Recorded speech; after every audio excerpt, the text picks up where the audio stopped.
Hi, I'm Cindy Cross from Amber Ridge at Apsley, and today I'd love to tell you about tomatoes. The most important thing about growing tomatoes is not to grow the boring round red ones that you see in the supermarkets. They've been grown to stack and store for weeks on end, and when you're growing them for yourself, you deserve better. And the things that I like the most about growing tomatoes is you can choose heirloom varieties. And these are some varieties that are so old that they're lost to the system now. You don't see them in supermarkets. They're very exciting on the plate, they taste amazing, and they don't get as many bugs as the modern varieties. The exciting thing about growing heirloom tomatoes is the different colours and shapes that you can get. Last year we grew 7 different coloured cherry tomatoes and they were amazing in a salad. This year I've got one of my favourites called Taxi, which is bright yellow, absolutely delicious and great if you have to have acid-free tomatoes because this is very, very sweet. Another variety that we're growing this year is called Tigerella and it's stripy and looks sensational as well. These aren't varieties that stack and store, they just taste amazing. When you grow them yourselves anyway, you can always pick them and take them in when they're ripe. You may have noticed that we don't stake our tomatoes. That's because we grow over 150 each year and it's very time consuming to stake tomatoes. Also, as a byproduct of this, we've found out that with our scorching summers, the foliage above the tomato plants actually protects the tomatoes from getting sunburnt. See you in the kitchen. This is barely even a recipe. This is what you do when you've got the best of the best tomatoes in summer. If you buy tomatoes from the supermarket and do this dish, you really need to work hard on those tomatoes to get the flavour that you're going to get from these ones. I don't even dice these up, we're just going to cut them thickly, we're going to grill some magnificent bread, we're going to rub it with the garlic clove, we might embellish it at the end. So let's get started. I like really thick slices of bread. I'm going to cut the tomatoes really thick, so it's a very rustic dish, this one. Now rustic's a word you can use that will let you get away with anything.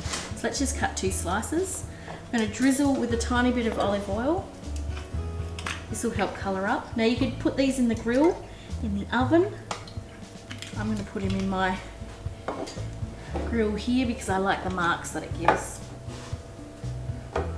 So we're just going to cut some slices of tomato. Nice and thick. This is to be celebrated. Look at the magnificent structure inside that tomato. It looks like stained glass windows. Obviously basil and tomatoes works really well and this recipe is no exception.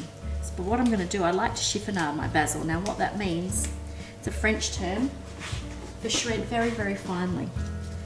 So you get them all in a line and you roll them up like a cigar.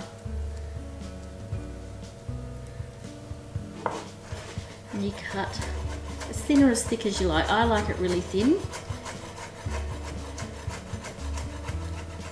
And then you've got these little shreddy bits to go over the top. Now the bread's just about ready. What I'm going to do is layer the slices in different colours, drizzle with olive oil, salt and pepper, and then the embellishment. So we've got our bread that's toasted. Now we need to make it garlic bread.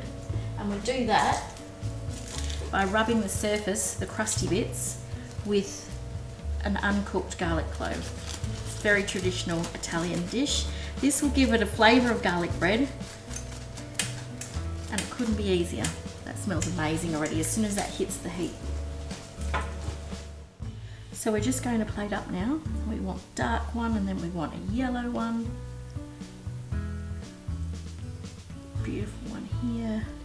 The basil shreds. Give it an olive oil and a salt and pepper. Be generous, it's part of the ingredients. Definitely some salt and pepper. And my favourite thing to go with tomatoes, it's a bit naughty but it's absolutely delicious, and that's some soft curd marinated goat's cheese.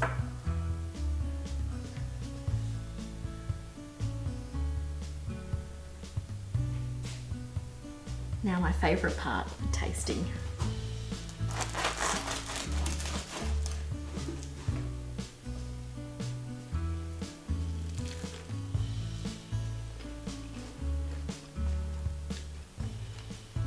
That is some serious foodie heaven just there.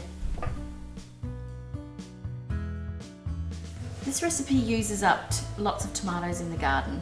It's important to use the nice ripe ones, and I love using as many different colours as I can. This is called tomato gratin. So I'm just going to start by slicing. There's a very good reason I like to slice my tomatoes before I put them in, or not just halve them.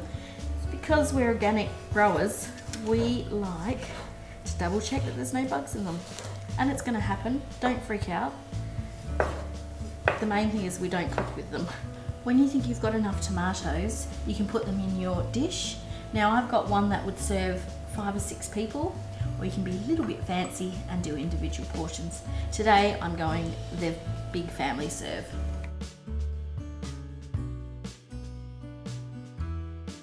And I've cut them quite thick, and that's fine.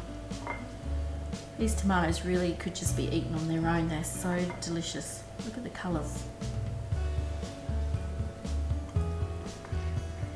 Now we're ready for the crumble. This is just a loaf of sourdough. You can use any crusty loaf, and don't worry about removing the crusts. I just want a couple of slices. Stale is good, fresh is a bit hard. Why would you waste fresh sourdough in this dish? Just gonna help my poor little machine there. Just gonna get that in. Next, some basil. A nice big garlic clove. And this one, just want to get the skin off it. Followed by something to lubricate, and also to give the crumb a really nice brown colour when it's been in the oven.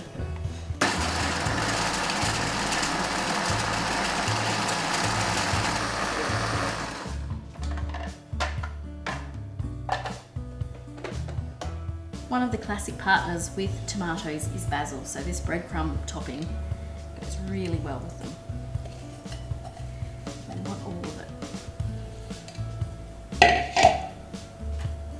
So this is ready to go in the oven. 30 minutes at 180 degrees. This is quite a flat dish, so it won't take that long. If you had a deeper dish version, it would take longer.